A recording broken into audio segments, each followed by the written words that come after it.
has 1,600 miles. It has the V10, naturally aspirated, massive Viper engine, as you see in all the Vipers. What's cool about this car, as I try to get situated, it's kind of hard to get situated in a car like this, but what's cool about this car, it has the ACR package, which was the highest trim racing option for a Viper. There were only a few hundred made. This is a 2000 year with black on black finish. It's a 6-speed manual, obviously, as all the Vipers came from the factory. This one has a little bit more power because it's an ACR. With regards to the car, it's currently sitting on Toyo R88 Proxy tires. The only tires I would put on this car, really, if not, I would put probably drag radials. This car is too much car for anything but new racing tires. You'd have to be crazy not to have some racing tires on it. What's cool about the ACR is it comes with adjustable suspension, so you can kind of race tune your suspension, which is pretty crazy. I'm a little bit hesitant or overly cautious in this car just because it's a lot of car, for me at least. Maybe some of you guys are more comfortable in 560 horsepower, 6-speed manual death traps, but I myself am not, so I tend to be a little bit cautious. Wow, that's crazy. Yeah, it's insane.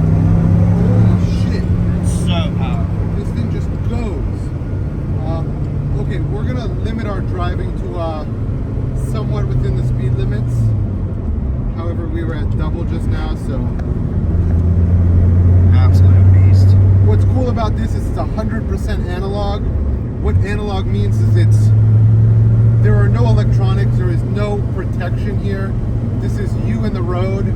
There's no traction control, there's no stability control. I don't even know if there's ABS. I think there's ABS on this car, but literally there is nothing. It is just you in the road and your tires. So it is very wise to be extra cautious when driving a car like this, especially when you're not on the racetrack. Wow, this thing is crazy.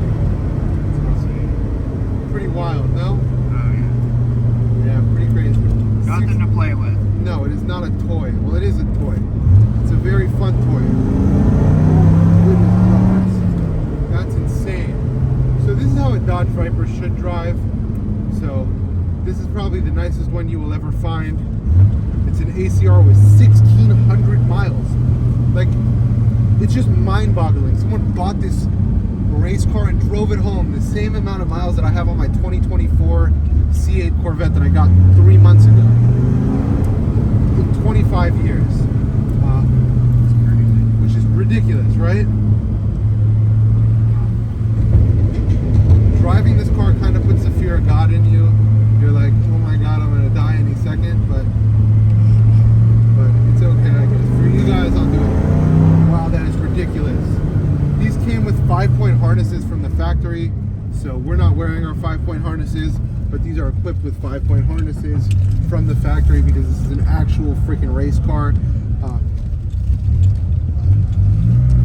I could really do crazy burnouts in this car, but I will elect not to because these Toyo R88s are brand new and because this car has never had a burnout done in it.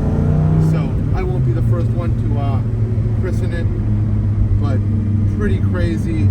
Exhaust sounds awesome. This car is 100% factory, no modifications. This is an original ACR. There is nothing better than this. Like, there's nothing.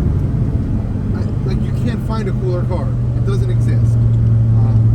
Anyways, maybe I'll get to keep owning this after this because it doesn't sell, it is what it is. I won't be too upset. This is definitely a piece that I'd be happy to keep in my own personal collection.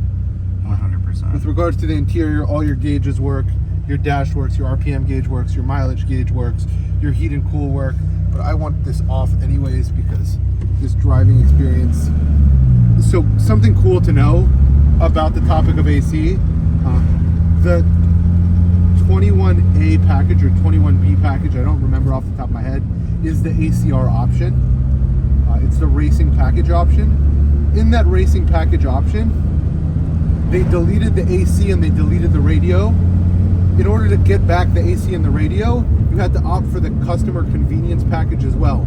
So this car actually left the factory if you just got the ACR option without radio and without climate control, this was added back on, which 90% of them had it added back on, because at the end of the day, the 50 pounds for the radio and 30 pounds for the AC, it's like, Not much, right? I want the AC and I want the radio, especially if I'm actually driving a car, are my thoughts. So that's that. And it's actually super manageable to drive if you're driving it like a normal human being. Like it isn't ridiculous.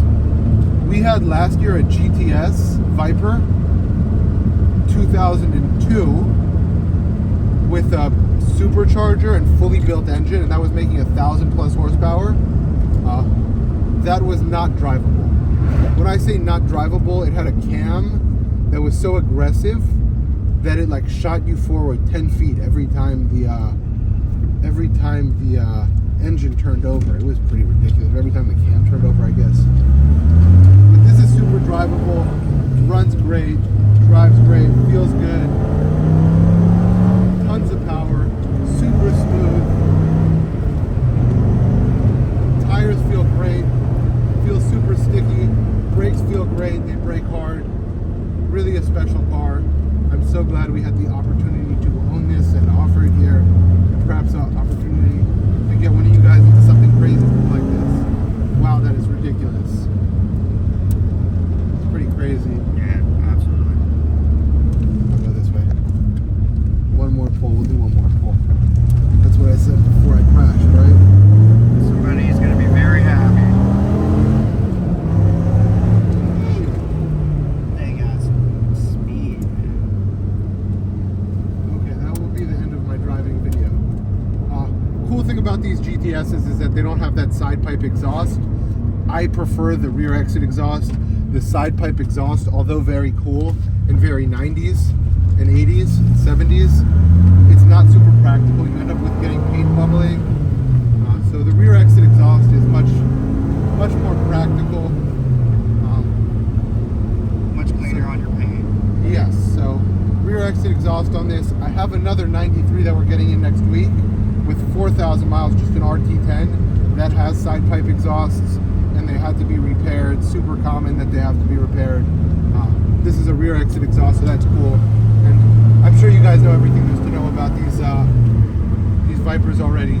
This is 10 years into the Viper making, so it's not a particularly they got it right in 92. So the 93, 94, 95, 96, 97, 98, 99 are all years where Viper refined their product, but my thoughts are this is a pretty great product already. So by 2000 they had it done. Thanks for watching, guys. Thank you.